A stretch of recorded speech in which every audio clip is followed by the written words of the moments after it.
আসসালামু আলাইকুম সবাইকে। ইটালি টু মাল্টা গেম প্রায় আমাদের কমপ্লিট হয়ে গেছে।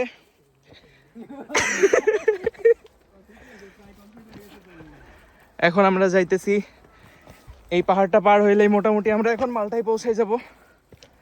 দালাল আমাদের অর্ধেক পথে রেখা চলে গেছে।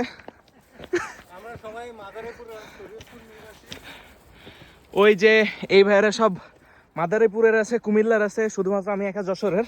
এবং আমাদের অবশিষ্ট খাবার মাত্র এতটুকুই রয়েছে আজকের ইফতারের জন্য। না, আমার হাতে অনেক কিছু আছে, ব্যাগেও আছে। তো যাই হোক, এখন একটা ইফতারির জন্য সেফ প্লেস খুঁজতেছি যেন পুলিশ আমাদের না পায়। তো যাই হোক, ভাই একটাই আমার প্রশ্ন আপনাদের কাছে আমার জানতে চাওয়া, রোজা থেকে গেম মারা কি পাপ হবে কিনা?